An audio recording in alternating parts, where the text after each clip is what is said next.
Bismillahirrahmanirrahim. Ini adalah lanjutan pada pertemuan pertama tadi. Kita sampai pada kitab Nihayah Al-Matlab fi Dirayatil Madhab karya Imam Al-Haramaini Al-Juwaini Abdul Malik bin Abdullah yang meninggal dunia pada tahun 478 Hijriah. Perlu diketahui bahwa Imam Al-Haramaini Al-Juwaini ini adalah juga pengarang daripada kitab usul fiqh yang sangat terkenal atau matan usul fiqh yang sangat terkenal yang disebut dengan Al-Waraqat. Jadi Al-Waraqat fi usul fiqh ini adalah karya daripada Imam Al-Haramaini Al-Juwaini ini. Begitu juga ada buku usul fikih lainnya yang agak tebal dikit, namanya Al-Burhan, juga karya Imamul Haramaini Al-Juwaini. Di sana ada kitab lain dalam politik Islam, Ghiyathul Umam fi Tiyathil Dulam, ya. Itu karya beliau juga yang kapan-kapan insyaallah akan kita bahas jika sudah sampai kepada buku-buku siasah syar'iyah atau buku-buku politik Islam, ya. Dan juga banyak karya-karya beliau di dalam bidang akidah. Perlu diketahui bahwa Imam Juwaini ini adalah salah satu tokoh daripada madhab Ahlussunnah wal Jamaah Asy'ariyah, ya. Jadi tokoh Asy'ariyah di dalam masalah akidah adalah Imam Al-Juwaini. Tapi yang kita bahas adalah fikih madhab Syafi'i terlebih dahulu. Selesai untuk Nihayatul Matlab fi Dirayatil Madhab. Kita akan masuk kepada berikutnya, yaitu buku yang dikarang oleh muridnya, yaitu Imam Al-Ghazali. Nama lengkapnya adalah Abi Hamid Muhammad bin Muhammad Al-Ghazali yang meninggal dunia pada tahun 505, ya. Jadi gurunya meninggal dunia pada tahun 478 Hijriah. Muridnya Imam Ghazali yang disebut dengan Abu Hamid, ya, Muhammad bin Muhammad Al-Ghazali meninggal dunia pada tahun 505. Jadi penting bagi kita untuk menghafal, minimal mengetahui kapan wafat seorang ulama, agar kita mengetahui mana yang lebih senior, mana yang lebih junior, mana gurunya, mana muridnya. Jadi Imam Ghazali itu murid daripada Imam Al-Haramaini. Nah, Imam Ghazali ini menulis 3 buku, sebagian pernah kita sebutkan, yaitu buku yang pertama ada Al-Basit. Jadi Basit ini merupakan ringkasan daripada kitab gurunya, Nihayatul Matlab fi Dirayatil Madhab. Basit artinya memperluas. Jadi walaupun sudah ringkasan masih dianggap al-basit, bastun itu artinya luas. Makanya karena ringkasan ini masih terlalu luas, diringkas lagi oleh Imam Ghazali dalam buku yang bernama Al-Wasit, ringkasan pertengahan daripada Nihayatul Matlab yang jumlahnya 20 jilid tadi. Ini pun dirasa kurang ringkas, maka diringkas pada buku yang ketiga, yaitu Al-Wajiz, ya. Tapi di antara 3 buku ini yang paling masyhur adalah kitab Al-Wasit. Nanti akan kita lihat pada pembahasan berikutnya. Jadi intinya Imam Juwaini bukunya Nihayatul Matlab fi Dirayatil Madhab diringkas oleh Imam Al-Ghazali. Dan ini perlu bagi para mahasiswa dan para penuntut ilmu bahwa seorang murid, ya, memang salah satu kewajibannya sekaligus sebagai adab dan etika kepada gurunya adalah mengambil ilmu dari gurunya, meringkas ilmu dari gurunya. Kita lihat sebelumnya Imam Syafi'i adalah guru Imam Muzani. Maka Imam Muzani meringkas buku Imam Syafi'i. Begitu juga Imam Syarazi, ya, yang nanti mempunyai buku At-Tanbih dan Al-Muhadzab yang kemudian disarah oleh tentunya muridnya walaupun tidak murid langsung, yaitu Imam Nawawi. Ini sebagai adab daripada seorang murid terhadap gurunya. Ya. Jadi Al-Basit diringkas lagi menjadi Wasit, diringkas lagi menjadi Al-Wajiz. Selesai. Kemudian kita masuk kepada generasi berikutnya, yaitu Ar-Rafi'i. Ya. Nama lengkapnya Abil Qasim Abdul Karim bin Muhammad Ar-Rafi'i, yang meninggal dunia pada tahun 623. Ya. Jadi hampir satu abad daripada meninggalnya Imam Ghazali, muncul seorang ulama yang namanya Abdul Karim Muhammad Ar-Rafi'i, termasuk salah satu tokoh madhab Syafi'i yang sangat diperhitungkan. Setelah Imam Juwaini, setelah Imam Ghazali adalah Imam Rafi'i, yang kemudian nanti akan disandingkan dengan Imam An-Nawawi. Imam Rafi'i ini meninggal dunia pada tahun 623. Beliau ya mengarang dua kitab khusus dalam madhab Syafi'i, diantaranya adalah kitab Al-Muharrar. Dan Al-Muharrar ini dikarang berdasarkan kitab Al-Wajiz lil Ghazali.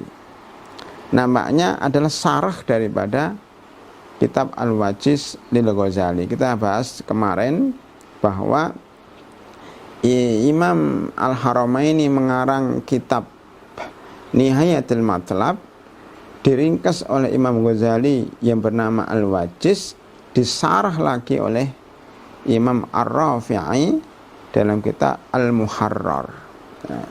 Kemudian Imam Rafi'i mengarang kitab yang kedua yang bernama Fathul Aziz fi Syarhi Al-Wajiz lirrafi'i.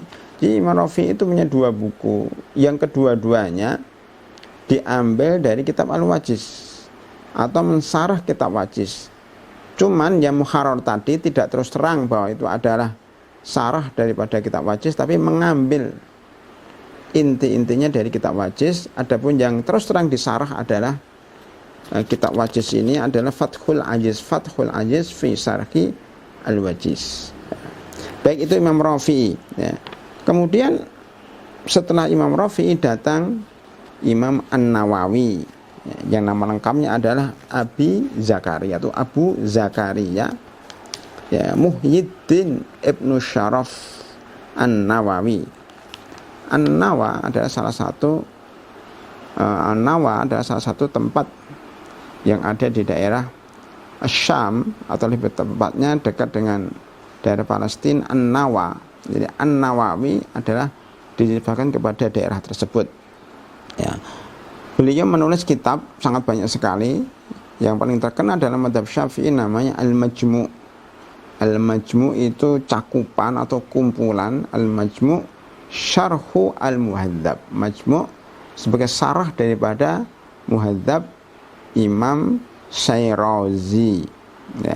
Jadi Imam Nawawi ini mensyarah kitab Al-Muhadzab li Syirazi. Syirazi tadi meninggal dunia sebagaimana kita pernah sampaikan, yaitu pada tahun 476. Imam Nawawi meninggal dunia pada tahun 676. Jadi persis untuk menghafal tahun 476 dengan 676. Jadi 200 tahun persis meninggalnya Imam Nawawi setelah meninggalnya Imam Syirazi ya. Muhadzab ya.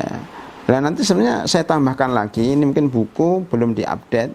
Ada satu kitab yang hampir sama dengan kitab Imam Nawawi yang bernama kitab Al-Bayan li Abil Khair Al-Imrani Al-Yamani ya.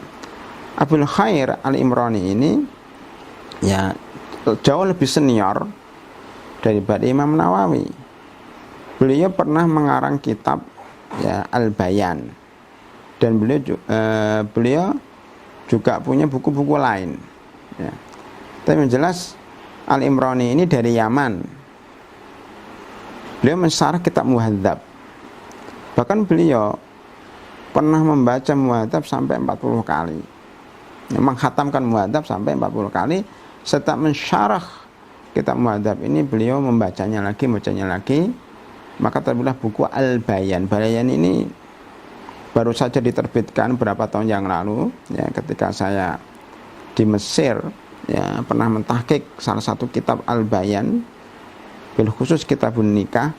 Waktu itu belum dicetak, masih manuskrip. Nah, setelah itu barulah terbit buku Al-Bayan sampai sekarang. Buku Bayan ini bukunya tidak setebal bukunya Imam Nawawi. Sebagaimana pernah kita sebutkan bahwa Muhadzab sendiri Al-Majmu' Syarhul Muhadzab sendiri tidak lengkap. Maksudnya Imam Nawawi mengarangnya tidak sempurna, keburu dia meninggal dunia, baru diteruskan oleh ulama-ulama sesudahnya.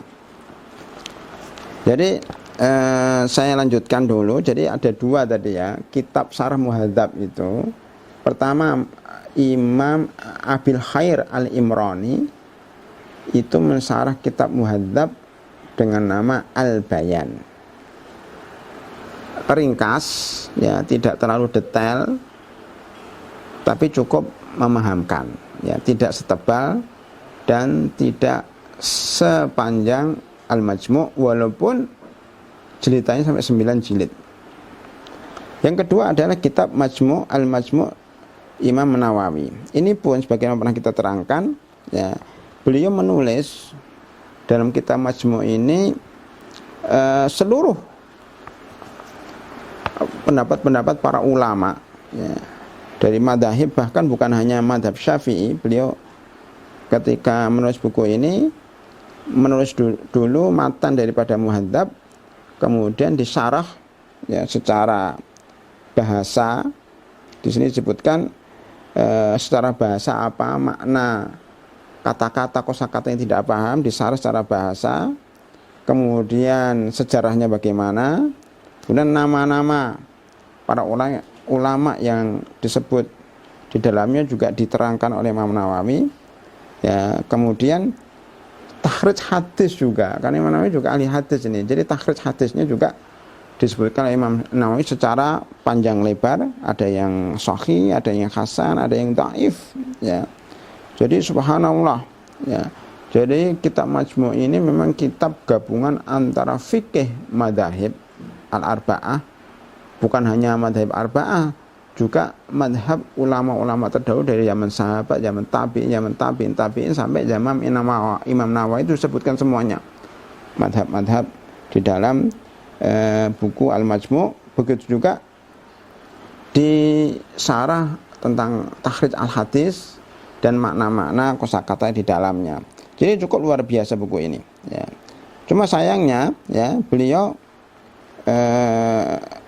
tidak sampai khatam. Awalnya beliau mensyarah sangat luas banget dalam 3 jilid yang sangat besar, ya, sampai bab al-haid, sampai bab haid saja, bab toharoh, ya.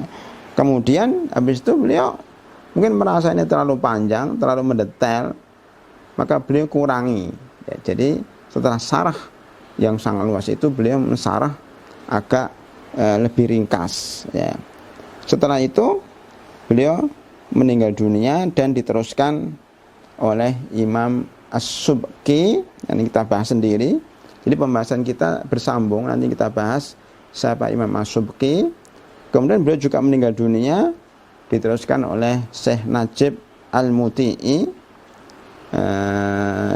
Ini juga orang yang hidup pada akhir-akhir di zaman kita, walaupun kita tidak menemui, tapi artinya bukan orang-orang terdahulu. Nanti kita bahas juga siapa itu Najib Al-Muti'i dan siapa itu Imam Subki, yang ketiganya berperan di dalam menulis kitab Al-Majmu', dan mana bab-bab mana saja yang diambil atau ditulis oleh masing-masing dari para 3 ulama ini. Dan saya pribadi pernah membandingkan antara kitab Al-Majmu' dengan kitab Al-Bayan. Itu ada beberapa persamaan. Nampaknya Syekh Najib Al-Muti'i ini banyak menukil syarah Muhadzab dalam Majmu' ini dari kitab Al-Bayan lil Imrani yang waktu itu manuskrip. Bagaimana tahunya? Karena kita bandingkan. Kita bandingkan manuskrip dengan kitab Majmu' yang sudah dicetak.